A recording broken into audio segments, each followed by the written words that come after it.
फर्जी पुलिस बनकर पिछले कई दिनों से पीड़िता से मांग रहा था केस में पैरवी करने के लिए पैसा।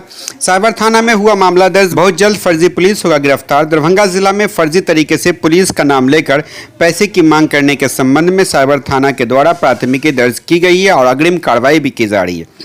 घटना दरभंगा जिला के विश्वविद्यालय थाना का है, जहां सोशल मीडिया के माध्यम से सूचना प्राप्त हुई कि दरभंगा जिला के विश्वविद्यालय थाना अंतर्गत दर्ज कराए गए प्राथमिकी में से एक प्राथमिकी के वादी के मोबाइल पर पुलिस का नाम लेकर पैसे की मांग की जा रही है। उक्त घटना का सत्यापन वरीय पुलिस अधीक्षक दरभंगा के निर्देश में पुलिस उपाधीक्षक साइबर थाना एवं पुलिस निरीक्षक पंकज कुमार के द्वारा विश्वविद्यालय थाना पर जाकर किया गया तो ज्ञात हुआ कि विश्वविद्यालय थाना के विभिन्न कांडों के वादी को व्हाट्सएप से कॉल कर अपने आप को पुलिस बताकर पैसे की मांग की गई है।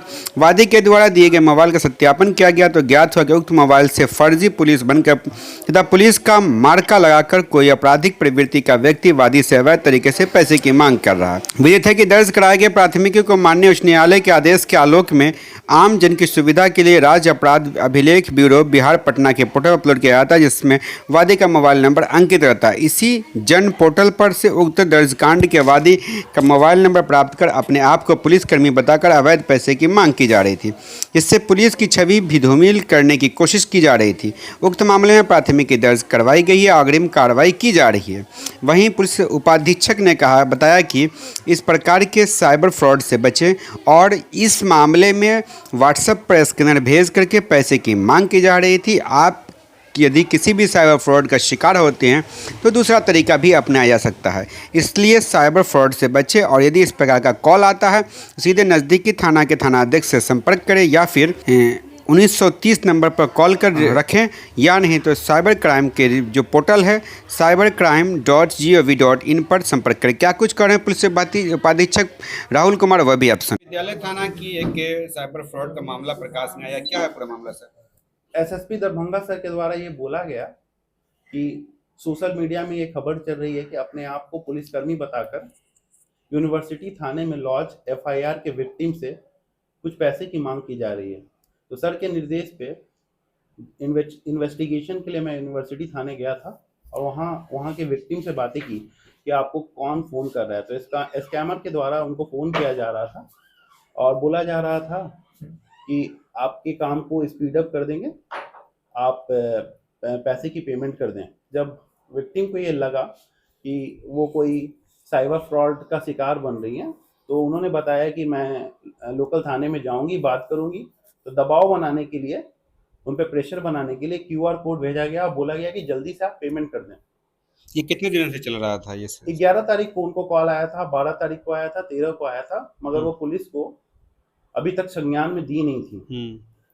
जब आप थाने पहुंचे तो विक्टिम को आपने बुलाया?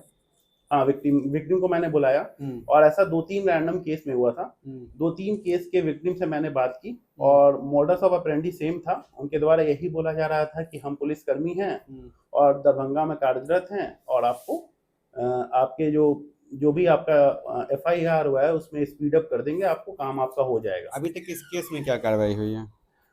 विक्टिम के द्वारा जो नंबर दिया गया, जो स्कैमर्स का नंबर दिया गया, उस नंबर को हमने नोट डाउन किया है और उस पर एफआईआर कर अग्रिम कार्रवाई की जा रही है। इस तरह के साइबर फ्रॉड से बचने के लिए लोगों को करना क्या चाहिए, कैसे सुरक्षित रहें?